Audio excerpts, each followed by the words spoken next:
had a lot of new students coming to my classes, not necessarily new to yoga, but new to the Iyengar Yoga method, which is a very different way of working. You know, there's lots of different styles of yoga and they all approach the practice in a different way. I mean, we're all leading in the same direction, but the way that the methodology is quite different. And today I want to explore dog pose and bring a little bit more understanding too about why we use props in Iyengar Yoga. And in a more beginner sense, sometimes we use props for access. Maybe the hamstrings are tight and it's tricky if you're doing like a standard forward bend Uttanasana. Maybe it's tricky to get the hands to the floor with the right action up in through the legs, and it's all about the action and the ascending energy in through the legs. So I would suggest, if that's the case, then I would suggest, using blocks to raise the floor so you can get that integrity in the legs in a forward bend. But sometimes we also use, more often actually, we use the props to ignite an action. Iyengar Yoga is so much about how you align in the posture so you get maximum benefit. These yoga asanas are very powerful. They're not just working on the physical body. In yoga, we identify 5 sheaths or layers of the body. We're working physiologically. Our mind is in attendance, our intellect, and then the aim is to move into that deeper spiritual body. So we're moving from the outside in. Bringing the action and the alignment in the outer body helps all the other layers come into balance. So I want to play around a little bit with dog pose today, just to give you an idea. I've got a rolled blanket. This could be a rolled sticky mat as well that I'm going to place under my feet. And I've got 2 blocks and I'm going to work with a belt. I've got a stretchy belt. It could be any kind of belt. A stretchy belt isn't necessary. I've just got it handy. And I want you to align the belt inner shoulder to inner shoulder. So these are the inner shoulders. These are the outer corners of the shoulders.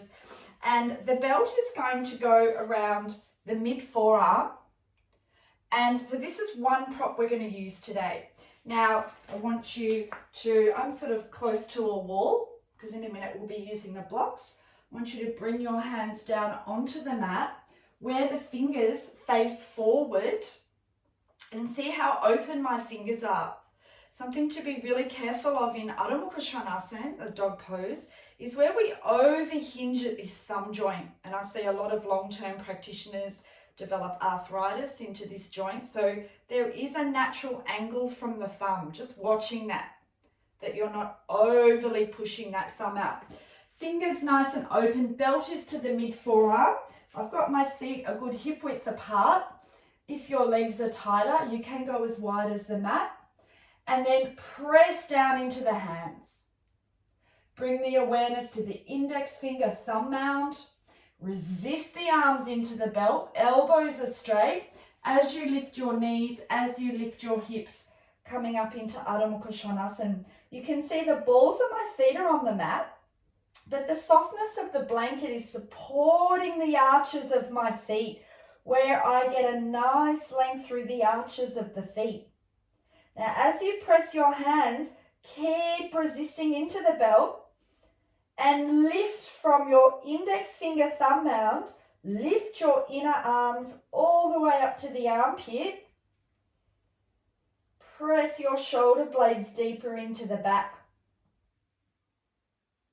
Without losing the descending action through the balls of the feet, big toe mound to little toe mound, stretch your inner heels back and push the back, press the back heels into the blanket where the blanket prevents you from dropping into the arches to get the heels down.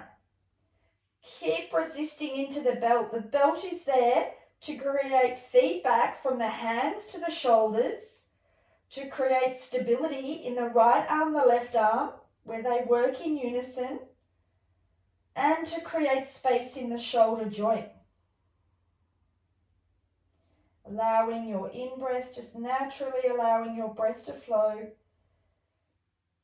And then can you bend your knees and come out. Now I want you to have a go, move the belt, move the blanket and just go into your dog pose where you are. Again, nice spreading of the fingers, feet are hip width apart or wider if you need. Go into Adho Mukha Svanasana. And I really do encourage you to do a few repetitions of this. One dog pose with the props, one without. See if you can notice the difference in the load bearing in the shoulders, in the load bearing at the wrists, and also in the actions of the feet.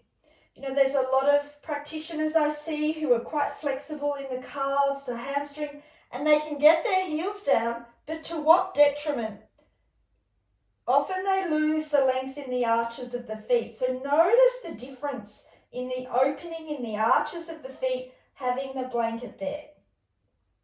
And then you can gently come down and release out. Now I want to show you two different props today. So like I said, you might want to pause the video at this point, play around with it. What's the difference with the belt on the forearms and the blanket under the feet compared to when you do Adho Mukha Svanasana without those props? Now the second way we're going to support ourselves in dog pose is with blocks.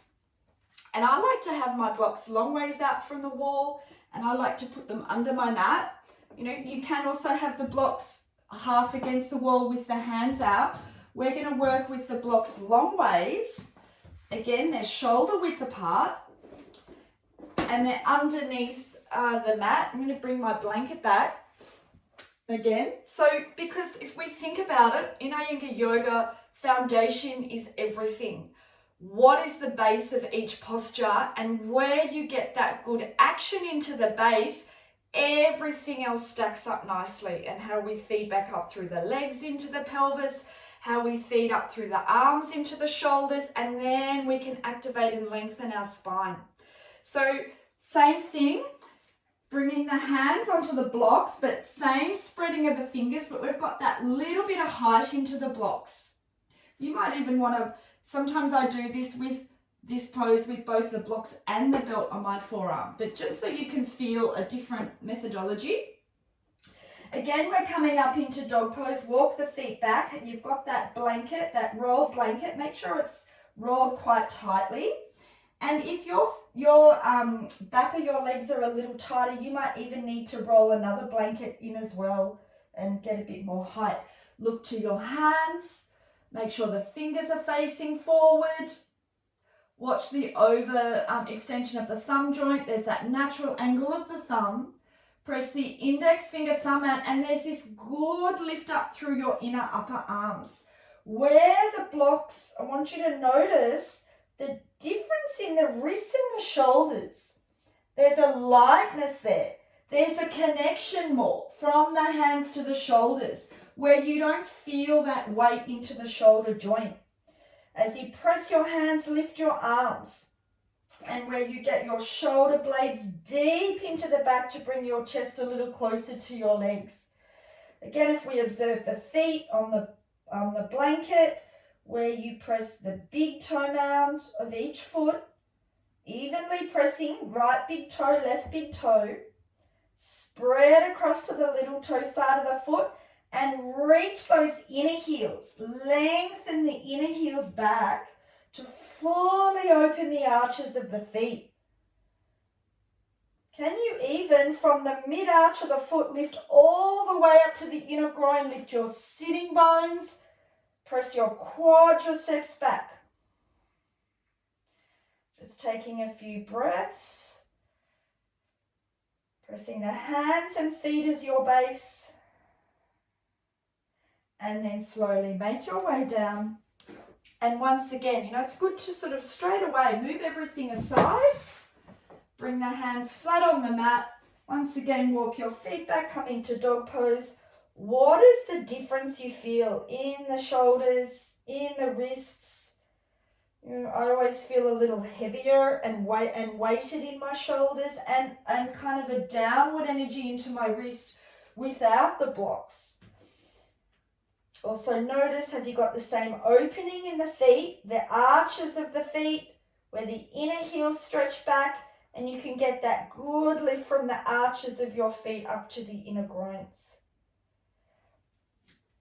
And then again, releasing down, And you might want to, again, revisit the blocks, revisit the blanket. What is the difference that you feel? And yes, in a therapy setting, if someone had wrist issues, shoulder issues, absolutely, I'd be getting them without doubt a belt, the blocks to support the upper body, and also obviously plantar fasciitis in the feet. Having a rolled support under the feet is so beneficial to opening up the soles of the feet. So there are other instances where we use props more in a therapy setting dealing with injury, but in our daily practice, what are the props igniting in you? What action are they igniting in you so you can get maximum benefit from the asana?